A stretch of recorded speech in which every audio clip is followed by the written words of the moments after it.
So when we fall off the wagon, what do? Do we just give up? Yeah, sure, just do that. Let's just go. You know. Hi, welcome to Gym Fit 50. I'm Donovan, and in today's video, we're gonna once again have an interview with my health coach, Veronique, and she's gonna be talking to us about amino acids. You don't want to miss out on that. Also, I am going to be talking about falling off the wagon. Okay, so we're back with health coach Veronique, and this time we're going to be talking about amino acids, I believe. So what is the deal with amino acids? So the beautiful thing about amino acids is that it helps just lay good groundwork when you're using it like a treatment instead of just food that you eat. It helps your brain utilize the appropriate neurotransmitters.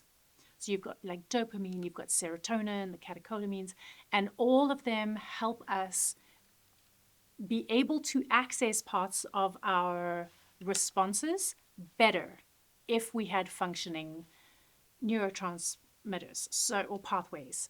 So if someone is struggling with, emotional pain, deep emotional pain, or a lot of physical pain, we can actually help with an amino acid because there are amino acids that touch on that.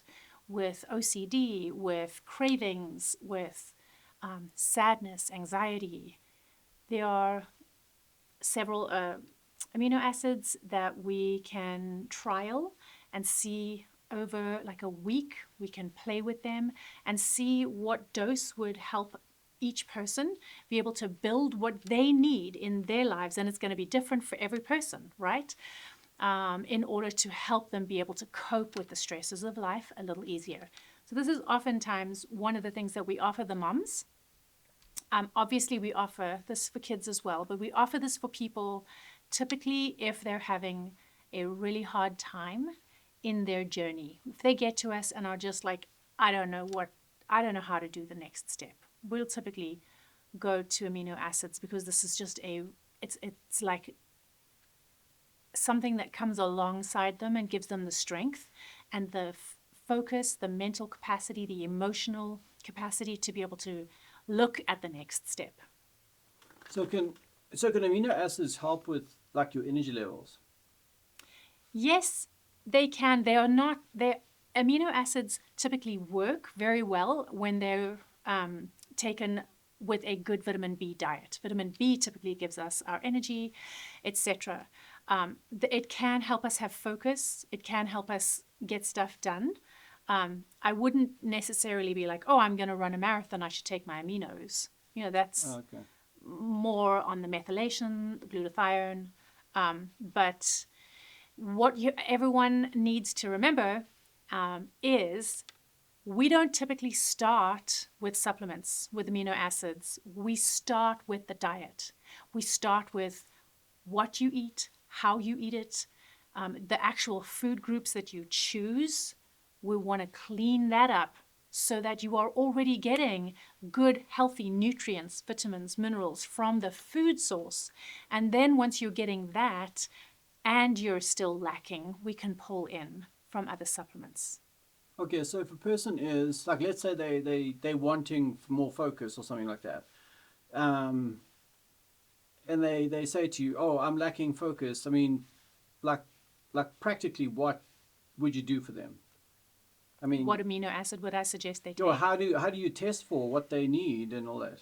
So we typically, depending on who it is, you can just take the pill and swallow it, the capsule, or you can just pop it under your tongue and let it sublingually dissolve because that kind of gets into your bloodstream quicker. You can typically tell within a couple minutes, within a minute, if it's going to help you focus, if it's going to help you feel better. Or we have some people that we just put it in water and they sip it throughout the day because they need that much. What you also have to remember is you look at it like your bank account is minus $1 million. That's how depleted your neurotransmitter pathways are.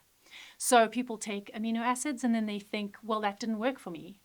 But you're in such a deficit. You have to help your brain to build it back up again.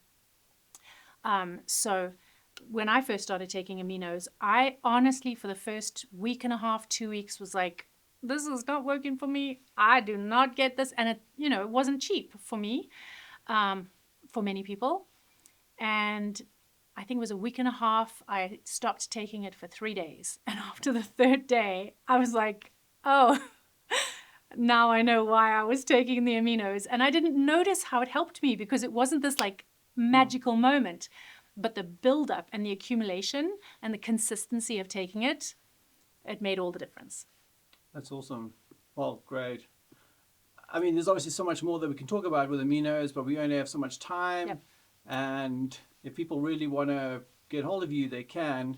And, it's definitely something to consider. If you're struggling, you don't have to go your typical NSRI, SSRI, SSNRI, your typical antidepressants or anxiety. You can try aminos, and they could absolutely try and help. Sweet.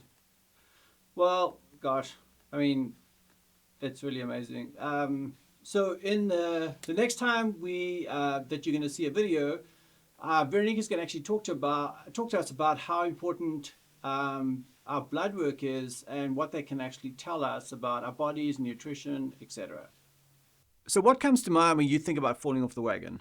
I mean, obviously you could just literally be falling off the wagon, but maybe it is like when it comes to fitness or training, it's I didn't go for a week, or I didn't go for 2 weeks, or I didn't go for a month, or maybe I didn't go for 6 months. Or maybe it's I just went on a serious eating binge, or I drank the wrong things, or I got sick. For me, the latter is not so awesome, because I find when I am not feeling well, I mean, I'm talking really not feeling well, like I cannot go to gym, I have this desire to eat all the wrong stuff. And that is obviously not great. And that happened to me several weeks ago, where I think it was 3 or 4 days. I wasn't feeling that great. And I just had cravings for all kind of weird and wonderful things. And for those of you who don't know as well, for the most part, I only eat twice a day. Nevertheless, when I wasn't feeling well, oh gosh, it was like 4 to 6 times a day. So when we fall off the wagon, what do? Do we just give up? Yeah, sure, just do that. Let's just go. It's all good. No, of course we don't do that. We don't give up. Just because we had a bad week or a bad month or whatever like that, we don't give up. When I've had that happen, even if I put on 2 pounds, for some people they think, good grief, 2 pounds, that's like nothing. Yeah, in many respects it is, because you know what? This is a journey. This is not a sprint. This is like a marathon. And we are not looking daily to get on the scale. I don't do that. I know some people, they do that. They get on the scale every single morning. I feel like that's the worst thing you can do, because I have spoken to people who have done that and they get so despondent because of the weight fluctuation. And that's another thing. The scales, they lie in some regards. I actually saw a video of a lady talking about somebody who did an experiment. They got on the scale in the morning. They weighed themselves. Let's say they were 150 pounds. They had a big glass of water, waited about, 5 minutes, got on the scale again. I think they were 155. That is impossible. But the scale said that. Now imagine if that had to happen. So Monday morning, you get on the scale, you're 150. Tuesday morning, you're 155. For me, I would think what the heck? So I actually, when it comes to stuff like that, even weighing myself, I do that maybe once a week, maybe twice a month or whatever it is. I don't focus on the scale, because also when we're training our bodies, when we're using weights, resistance training, we're building muscle. Muscle is heavier than fat, okay? So don't get bogged down in these little details. And if you have a bad week, if you eat badly for 1 week, then just make the decision, okay, so I am going to not do that the next week. And think of some way to reward yourself, or find someone who's accountable and talk to them and tell them you're having a hard time because you fell off the wagon, and now you need to get back up again, but you need someone to help you. You need the motivation.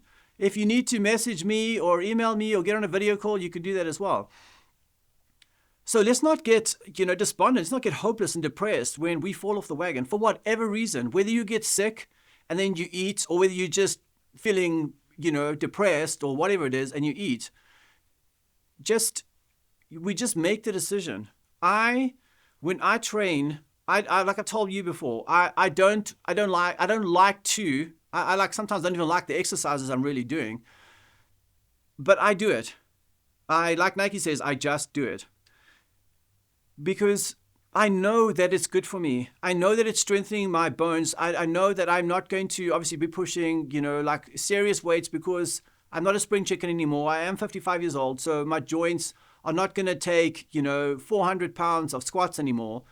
Even though I can actually do that, my joints are going to kind of give me the middle finger, So we do the exercise. And that's another thing.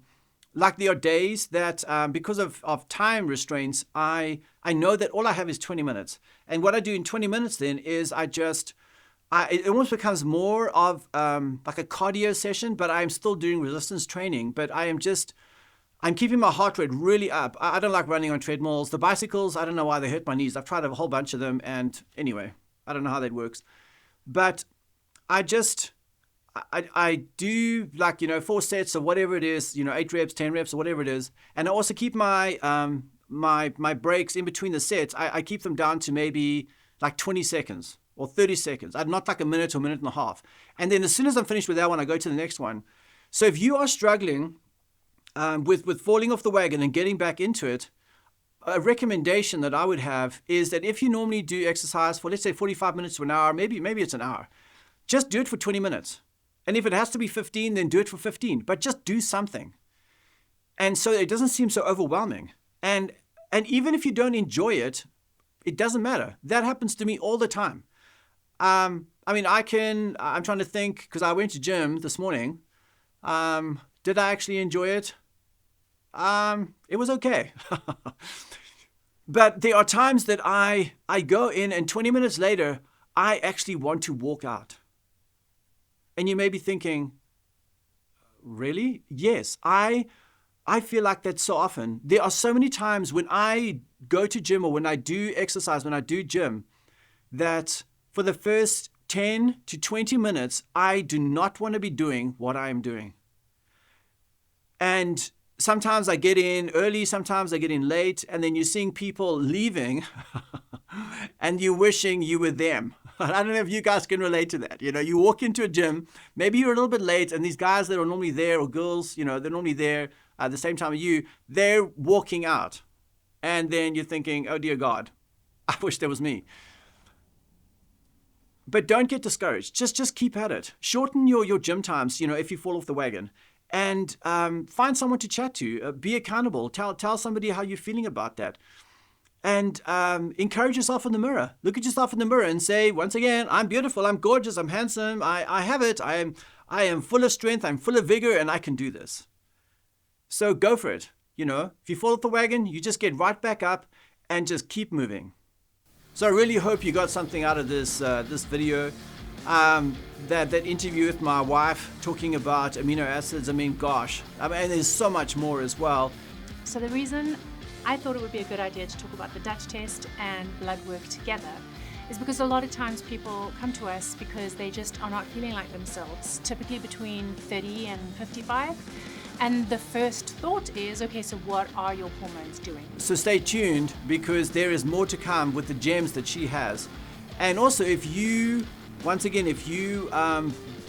maybe contact her, I will have a link in the description and then you could set up an appointment with her as well. So stay tuned. There's lots more exciting stuff coming up.